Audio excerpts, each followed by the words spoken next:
Child, what the fuck is wrong with these people? These people are nuts. Let's talk about it. Ain't it obvious? I just got the check for depositing. $750 for the sound wave to get it processed. Won't stop till that shit weighing down my pockets. My main things to my main thing, she a blossom. When she ease the pain with the brain, she a doctor. She open up, then a thing thicker than the plot gets. Swear that shit is awesome. Sight for the optics. Young nigga on top, Nike's all I'm rocking. So that all they see is checks from where the head to where the socks fit. No logo on the bifocal, flicking no roach tips. Won't even show my face until all the shows book. Need the cash in advance, leave them all social. I'm the guy they chosen. Rise up like the rose and put them on a poster. All the way up in the sky where the stars posted. Sip it on that rose, I put it down on coasters. Stack francs from the waves till I own the ocean. More praises for the sayings, let it all soak in. They like, hey, that shit is flame, bitch, I know I rode. They going tight, dumb. Okay, welcome back to my channel. This is Ebby with Ebby Reviews, and this is going to be my review for Love and Hip Hop Season 9, Episode 6. You tripping? And that's exactly what this was. Everybody was tripping. Everybody. So let's get into it. Listen, well, my gray hair turns a different color. All right, so let's start at the beginning. So we go back to where we left off with KK, Cheyenne, and Scrap. And so KK is spilling all the business. She was like, well, since you wasn't going to tell the truth, I just wanted to see if you was going to tell the truth about anything. So she told Scrap that her and Scooter have been together for over a year. And then she says, it don't even really matter because Shooter got another girl. And he be hanging out with other bitches. Scrap does not confirm or deny.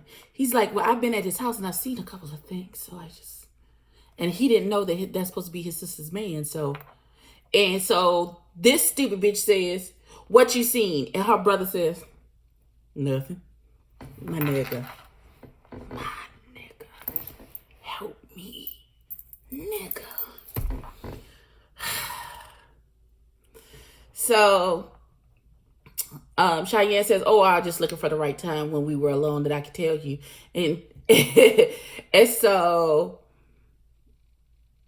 KK leaves out on this note. She was like, oh, she was just waiting for the time. Many times have y'all been to just the two of us and she ain't told you nothing? Okay, I'm gonna head on out. I said, oh shit. Well, listen.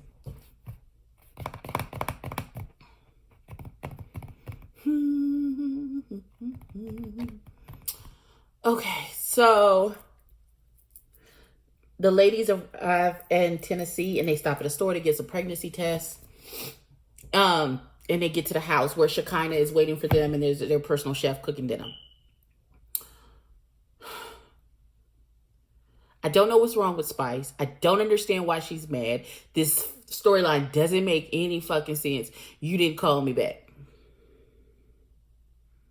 See, I'm that type of... I will try to respond as soon as possible when I get a text message or answer a call. Okay. Y'all saw the ADHD jump out. There's a piece of paper in my damn hair. Okay, that's just the hair. Okay. So Spice is in her feelings with Shekinah, and she giving her fever. And apparently Shekinah and Carly don't really get along, but they do, but they don't. I feel like they were having so much fun on this trip that they sometimes forgot that their storyline was they were supposed to be upset with each other. This shit didn't make no sense. So they all take a pregnancy test, and of course the BAM is pregnant. And Sierra's test is pregnant. That bitch said, but this is not mine. There's like, no, bitch, that's yours. That's your test.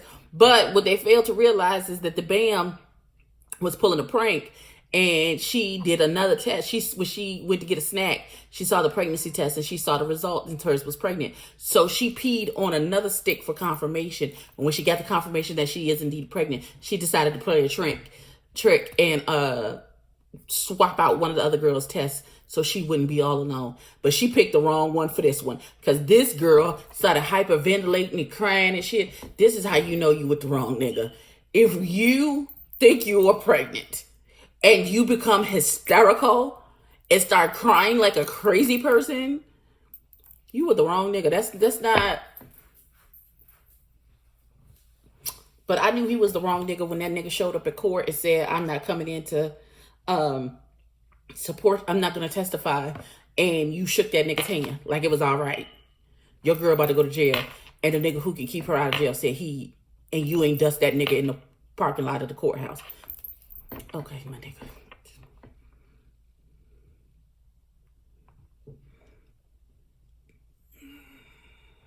So they're FaceTiming their family. They talk about, oh, I miss you, I love you, I love blah blah blah, family shit. All right, so then the next morning they're talking about what they're talking to, because that Ciara had such a volatile reaction to the prank. They start talking to her, and she was like, well, you've been with this guy for so long, and y'all not ready to get married, y'all not ready to move forward. And she was like, yeah, no, that's not what this is. And frankly, at this point, and you should have get off the pot. What y'all gonna do? What it's gonna be? And then she talks about how she's 30 years old and she's been a mama since she was 15, and she's been through a lot, which I understand wholeheartedly. And the nigga she was with ain't shit. Now my question is, how old is Shooter? Because if that baby girl, she 15. I need some.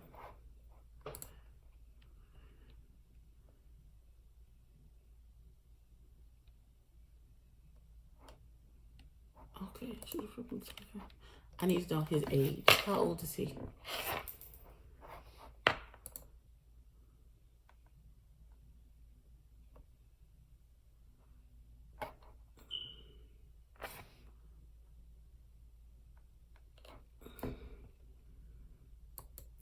But I need to know how old this nigga is.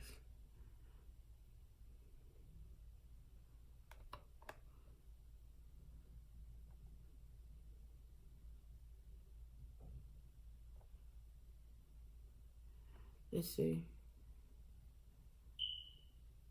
Okay, hold on. Oh no, Google gonna tell me.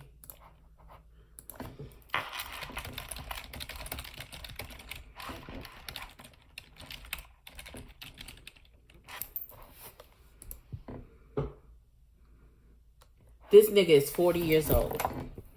So when she was 15, he was 25.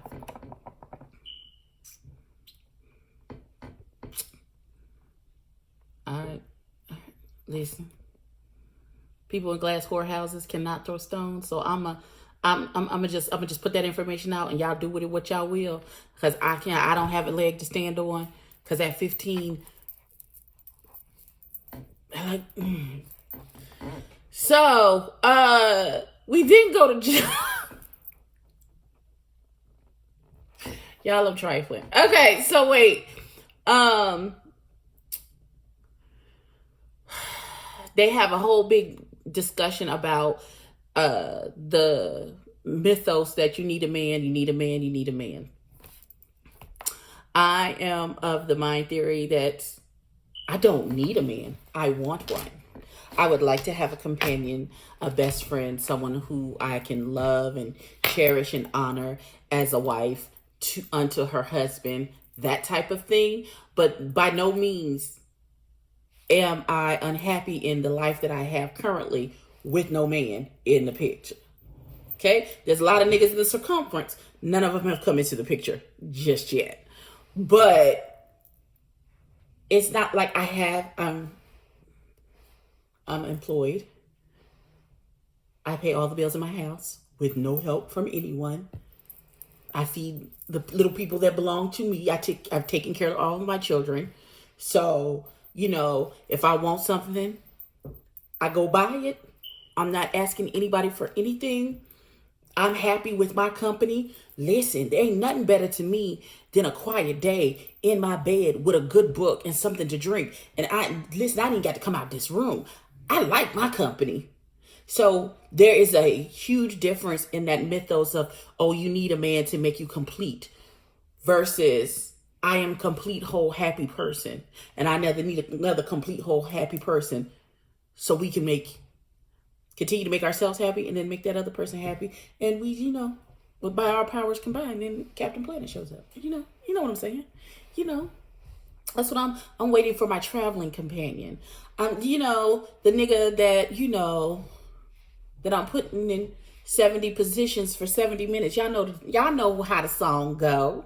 Y'all know what it is. You know, I want someone to be a part of my grandbabies. You know, that's what I'm looking for. I'm looking for a friend that I want to enjoy your company, that I can enjoy your company in silence and without, that we can have conversations without even talking. That's what I'm looking for. That we can sit in the silence and speak and not say a word. Listen, you young children don't know nothing. I don't know nothing about that. That's what I'm looking for. And we have got it mixed up these days with these young children and how they relationships are microwavable and nothing lasts. I want somebody who I can argue with, and then still we gonna work it out before we go to bed at night. You know what I'm saying? Like, you're not gonna be delving in your Facebook talking to another broad just because you angry at me for 30 seconds. Stop it. You know what? That'll be a discussion for another day. We'll have to do a relationship conversation another day. So then we go to Jock is suit shopping for his wedding. I don't know what's going on. We ain't seen Miss Kendra. She was in there for 30 seconds and she was harassing him while he was on the toilet.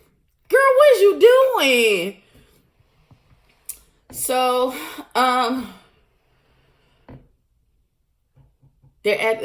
everybody's gathering for the suit shopping and they're talking about the wedding and how that's going and blah, blah, blah, blah, blah.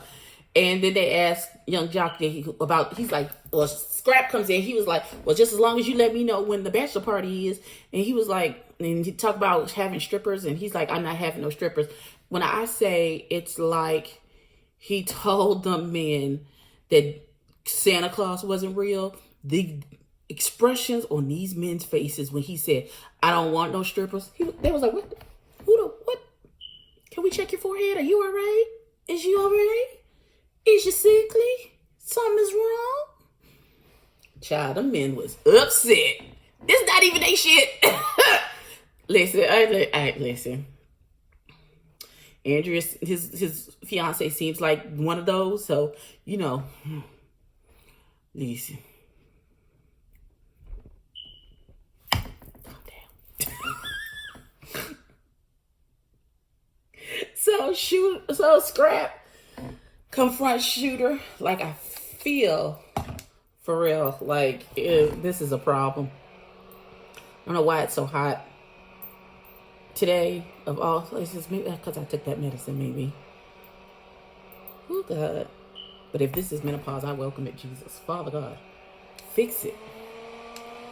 Okay, so Shooter and Scrap go over and have a conversation. And he was like, listen, you messing with my sister and you didn't tell me. He was like, I've been dealing with your sister before I even met you. And he was like, that is even worse. You had all this time.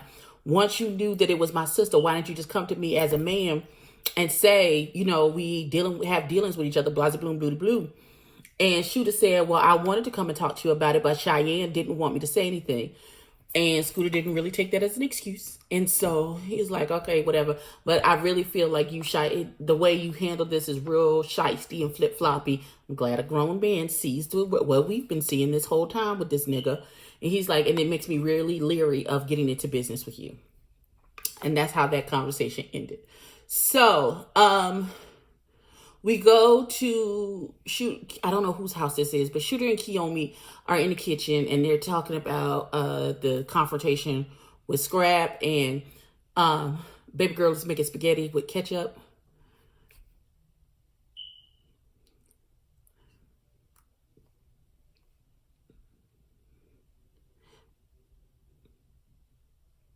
You making spaghetti with ketchup. Okay, baby. You do mothers or something.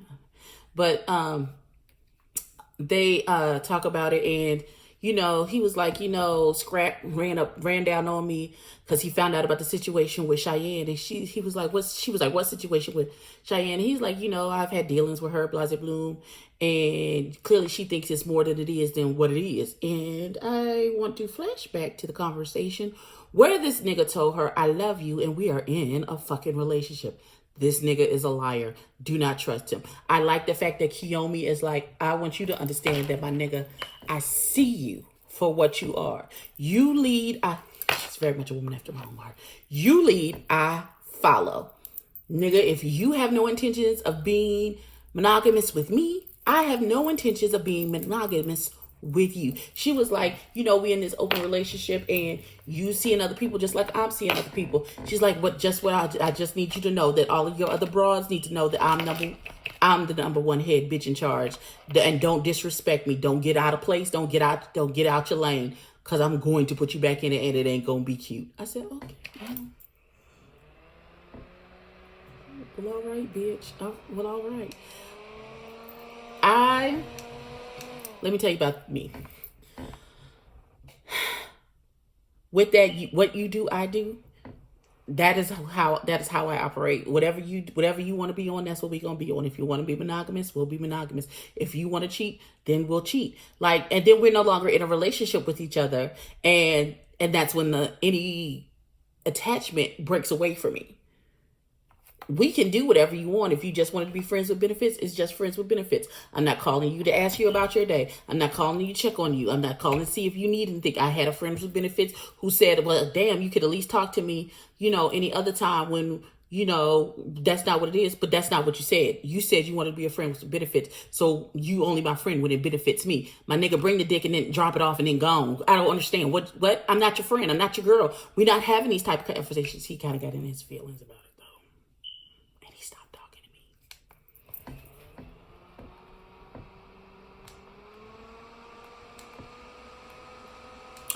Clearly, it's not no fun when the rabbit has the gun. So you jumped immediately into your feelings because I said I did what you asked. Like, no, nigga, there's no emotional attachment. Listen, that's not what this is. You don't want to build a relationship with me. You want to come by, get some cooch and leave. Then that's what you do. There's no hanging around after in the afterglow. Ain't no afterglow for you. Ain't no afterglow friends with benefits. That's not what this is. No. Afterglow benefits are for niggas who are in relationships. Point blank, period, the end. I don't understand. But if y'all have a open relationship and that's what y'all good with, then so be it. That's what y'all good with. I'm never going to be in an open relationship because I'm territorial, I'm mean, I'm vicious, and I do not share. So somebody will end up hurt fucking with me. Just saying. If you say you mine, be mine, nigga. If not, let me know, and then I will treat you accordingly. Listen, it can be whatever. You just have to let me know what it is. And most men don't understand that because they want us to be in this little Miss Submissive role, and we your favorite toy. You're going to put us on the shelf and we sit there and wait for you to remember that we sitting on the shelf and you can come take us down and play with us. And then while we pining and having feelings and, you can do whatever while we just sitting there waiting. Oh, my nigga, the time for that is over and done. I don't know. What? No, baby, I do what you do. What you mean? Hey? Ain't no feelings live here, boo. That's not how this works. What's this on the back of my hand? Oh, I know what that is. It's from that fingernail polish. Okay, I almost freaked out. All right, so Kiyomi makes this spaghetti that's made out of ketchup. And she makes plates for Scooter, and she's like, "Where's Paris?" She's like, "I made food for you and the kids." And she was like, "Where's Paris and Mason?" And she's like, "Paris went out and Mason is upstairs." And she's like, "Okay." And she fixed plates and sits down. Now, let me say this about this little boy. While I understand that this is not your mama, what you not gonna do is be disrespectful. First of all, this grown person was talking to your little raggedy ass. Open your mouth. Speak when you're spoken to. I don't give a fuck. Where your manners, your little... No, I don't know this person's child. I'm not going to call him a little raggedy. I'm not going to do that with the baby. Listen. If you don't want to eat the food, they'll be like, "Oh, I'm not hungry right now. Can I be excused?" And then you wait to be excused, and then you get yourself up from the table and you walk away. While that little boy's face was probably me because I was a disrespectful child, I don't like it in children. Hypocrite, so what? Get over it. what you not gonna do is what he did. Is roll your eyes and be like, and she was like, that's okay, my feelings don't get hurt. We got time. And he was like, no, the fuck we don't. That's what his face said. But I'm gonna leave that up to his parents, because his mama keeps talking about she loved that nigga. Like, girl, I want to punch her in her head, knock some rocks around on the inside of her head. So we come to Jock's game night. Let me get on with this and get this episode over with, because I've been babbling for 20 minutes. So we at Young Jock's game night. And so Scrap and Cheyenne is there, Young Jock. Some girl named Medea, who looked like she trying to dive head first. She about to dive into Young Jock's pants, but he's like, nope. But she's steady giving oh, hey, why don't you come up and see me sometimes? Those are the vibes she giving off. And then in comes the door, couple dressed in all black. It is Safari and Erica. They had this beautiful little baby girl. Life is lovely. Safari got an OnlyFans page to try and supplement his chicken coupons that he get from Mona from all these fucking shows. And, you know, it is what it is. And then, oh, God. Okay, I gotta hurry up. So, Shooter and Cheyenne show up. And so Scrap had been messing with Cheyenne, and she was like, well, is your boyfriend, I heard Jock say your boyfriend is coming, where is he? And she was like, I don't know, he'll be here soon, I guess. And so he comes in matching outfits with Kiyomi.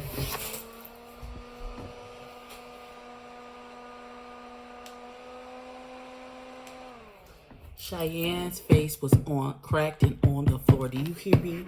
Cracked it on the floor. I said, this motherfucker that showed up in here with his real girlfriend in matching outfits. So Cheyenne is like, what the fuck is going on? Oh no, let me holler at you. She said, shoot, let me come in. And he comes over. She's like, what is this? And he was like, what? You know what it is. Now, he told Kiyomi earlier that he was going to tell Cheyenne about him and Kiyomi. Because Kiyomi asked, she was like, does she know about me and that I'm the head bitch in charge? Because she need to. I won't be disrespected. And he was like, he lied and said yes. So they get to this game night. And so she's like, Shooter, what the fuck is going on here? Shooter says, what you mean what's going on? You know what it is.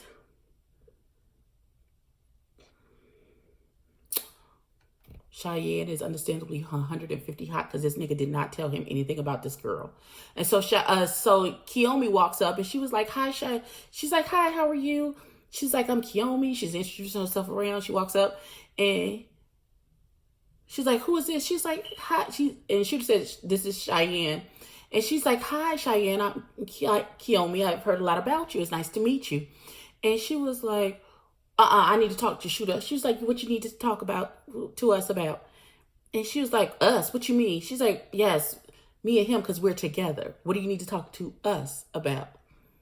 Baby, that's all she needed to hear. I'm so glad security was already staged. They already knew what it was. They knew what it was. And she was like, oh no, bitch, I'm finna knock this nigga into the middle of next week. And that is how the episode ended. First of all, I would just like to say, in this type of situation, I would have been Safari, because Safari was like, the whole time. Listen. Calm down. Calm down. Listen. That wig would have been on a table somewhere. Them heels would have been off. And my jacket before I even walked up to have the conversation. Because I feel like a pop in your face would have been... Listen, I can't and I won't. All right. So that is my review of Love and Hip Hop. Please like, comment, and subscribe. Tell a friend, and I will catch you in the next one. Peace.